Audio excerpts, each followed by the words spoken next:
I mean, you brought up with what Mikal Bridges has done. 38 minutes last night, gave him 18 points on 9 of 13 shooting. If you get more of that, you can survive in the short term. But Perk, I want to look at the other side of this game because Jay Will was on the show the other day and said something pretty interesting about Joel Embiid. He said he doesn't feel like he's the player that you can win a title with. And then last night, we see that Embiid doesn't play, find out that there's ankle and hip injuries that come up. He misses game 2. He has now missed 12 career playoff games throughout his time with the 76ers. Does he deserve criticism for missing game 2? Obviously, we don't want to question injuries here, but his team needed him. Here we are again. Different year, same story when it comes to Joel Embiid. And Jay Will was right. You can't win a championship with Joel Embiid being one of the faces of your franchise because you can't trust them, right? You can't trust them to be available. And I understand his history is long when it comes to his injuries in the past. But Anthony Edwards has set the bar, in my opinion, right? And when you think about him saying, the doctors were holding him out. He wanted to play, but the organization said no. Well, Anthony Edwards showed us that the player ultimately has the last word. And to me, if you're Joel Embiid, we can't look at his prime like everybody else's prime, right? You only have a short window to max him out. And right now, yes, we have the Knicks. A lot of us have the Knicks favored to win this series, and rightfully so.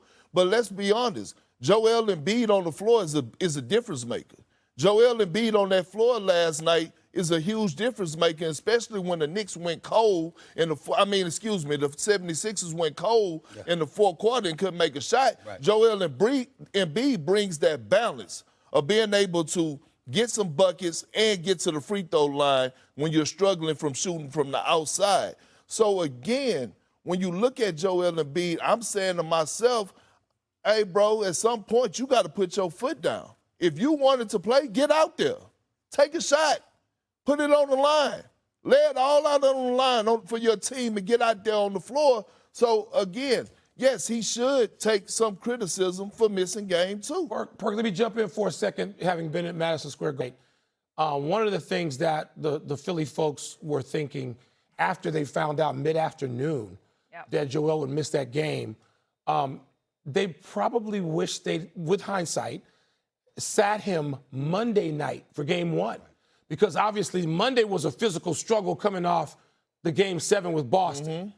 If they let him sit out Monday night, they'd have had him back for last night. We saw what happened in the previous series, even in the Boston series. Remember, he didn't play that whole series, missed the first 3 games of that. So, but here's why I am reluctant to criticize Joel. His body is not stood up and apparently is not capable of standing up to the rigors of an 82-game, really 100-game, we count playoffs, nearly 100-game schedule. It just isn't. We've seen this. We see this with Anthony Davis. We saw this with the great Hall of Famer Bill Walton. There are guys, particularly 7-footers, and I know, Perk, you know this firsthand because you played against these guys and you were one of these guys having to play through this grind. There are certain guys, despite being just lavishly talented, whose bodies cannot stand up to the demands of a nearly 100-game season, and that's been Joel Embiid. You reminded me of this early on. He missed his first 2 seasons he couldn't be out there and play. Mm-hmm. I don't think he's played 70 games once, if he has, only one time. So we shouldn't have been surprised by last night. The Sixers players know how to play without him. They nearly got away with one. More than one thing can be true. With Joel Embiid in that game last night, Maxi's not hangdog tired. Paul George is not hangdog tired. Those guys ran out of gas late with Embiid on the floor. That is unlikely to happen, but I would bet you he'll be out there Friday night. And this series, if it gets to 2-1, it's still a series. I'm with Wilbon on this.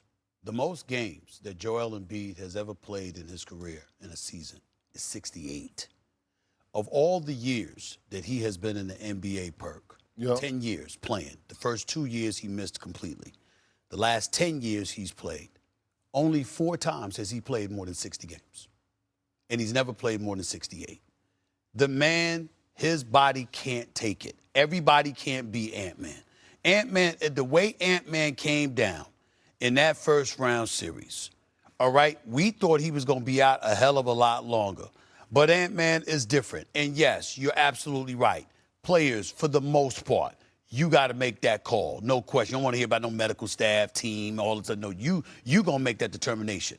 But Joel Embiid is the exception where you put your foot down as an organization because of how fragile he is. And those 2 times his teammates fell into his knee in game 1. Both of those were legitimate style incidents that could have led to him being out the rest of the damn series, to be honest with you, especially when Maxey fell into him. I'm just making the point that I can't, listen, if you're somebody that has durability, that usually has durability on your side, and you've shown an ability to overcome it, that would be different. Everything about this man's entire career, he just can't deal with it. But how about minute restrictions, right? That's what we're seeing from Anthony Edwards. I'm saying your window for as him being able to, when you talk about his window for as his prime, is not the same as everyone else's. The Philadelphia 76ers, whether we believe it or not, I guarantee you they have belief in that locker room that they could win the NBA championship. They're probably preaching that. He wouldn't have came back against Boston and did what he did if they didn't. At this point, you feel bad not only for Nick Nurse, but you also feel bad for the guys in that locker room. Do you know how frustrating it is going day in and day out, not knowing what your game plan is going to be, what type of style of play you're going to do? Is the guy going to be available or not? You know this better than me and Will Bond. Will Bond and I have covered the game for decades. You played. Here's the deal. You know that as frustrating as it's going to be, there's a level of empathy and sympathy you'd feel for a teammate who you know can ball. And this dude is just legitimately injured. You know that. That's entirely different than a Ben Simmons situation or somebody like that. Come on, you know that. There's a difference between somebody that ain't showing up and there's really no excuse, and then somebody like Joel Embiid that, always injured. It's true, it's frustrating, but in the same breath, you know, this brother was on the court on one leg, averaging 33 against the Knicks. This brother in the Boston Celtics series is hobbling around, but he's still giving you 33 one game, 26 and other stuff like that. When you get to a point where they're like, yo, he can't go, as frustrating as it is, you understand it because you know if he could, he gonna give you game. And on top of it all, you just know that his body is just breaking down and there's nothing you can do. He's brittle. Come on, man. I mean, that's the bottom line. He is a brittle athlete, and it's terrible because when he's great, he's out there and he's available, he's fantastic. Everybody can't be out there shoving bodies around, being ready to beat up people in the hallways and stuff. Everybody can't be like that. Other people are a bit fragile, man. Okay. You know, be nice. 56-30 in the paint yesterday. That was 76ers in that 108-102 loss to the Knicks. Still to come here on First Take. Heads up, Boston. Jaylen Brown once again made headlines on a live stream. Find out what he said and if Celtics fans should be happy or confused.